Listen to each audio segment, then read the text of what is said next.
Good morning, students. Let us discuss about the next chapter, that is idea of speed, distance and time.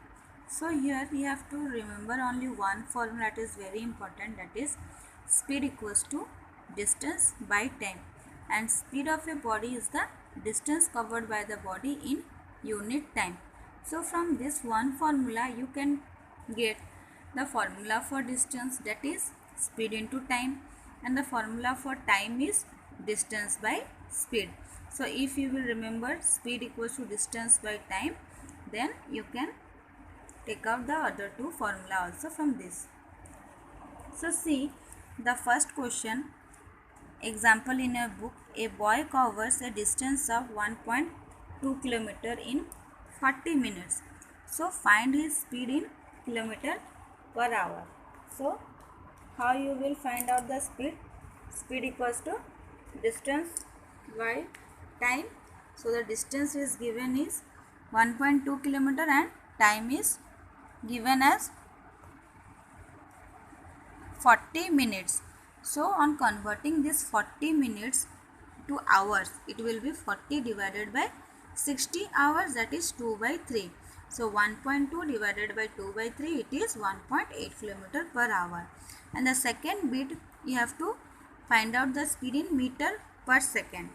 So here we will first convert the 1.2 kilometer into meter. So into 1000, that is 1200 meter. Then time 40 minute into 2 second, that is 40 into 60 second, that is 2400 second. So speed now, how you will find out? Distance, that is 1200 by 2400.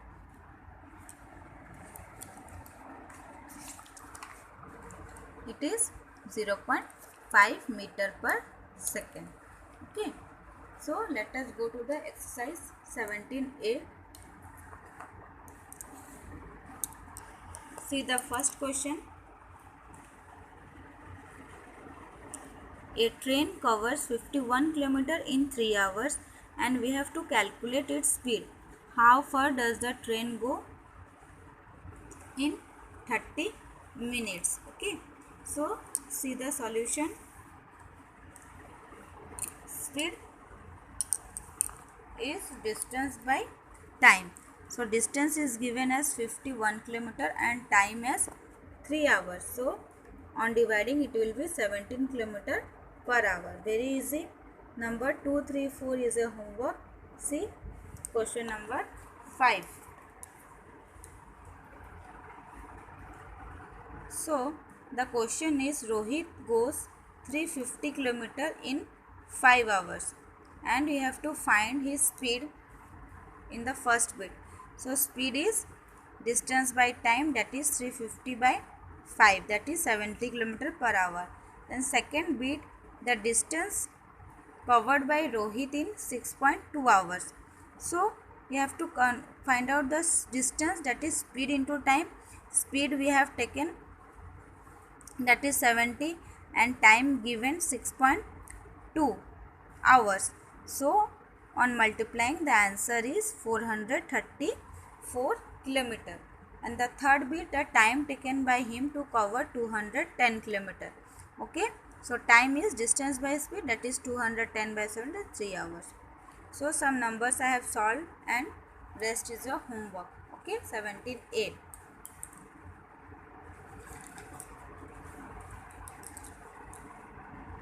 Next, let us study about converting speed from one unit to other unit. Here we have converted in the example that from kilometer per hour to meter per second. First we have converted the kilometer to meter, then hour to second.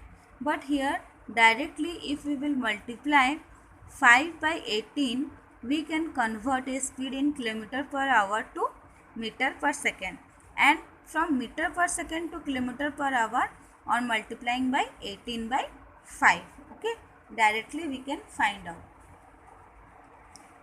Next, see there are two cases. So when a train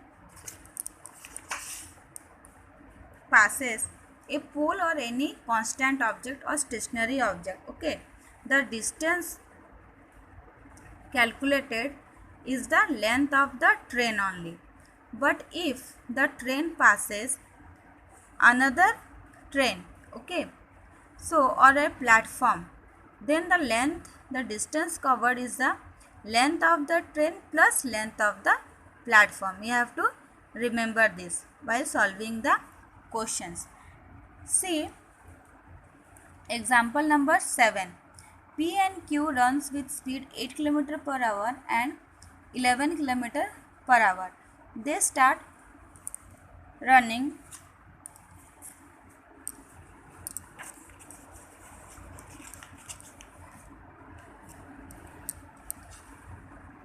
from the same point. Find the distance between them after 2 hours if they run in the same direction and opposite direction.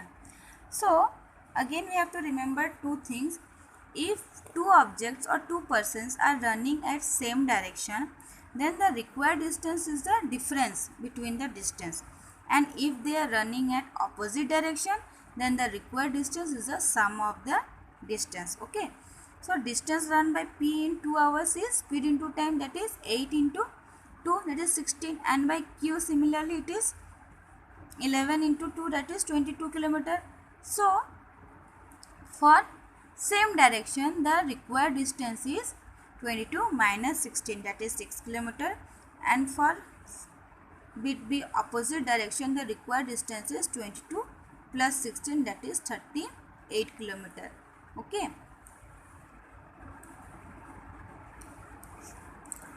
So come to exercise 17b. Some question I have solved, and let us discuss number third question.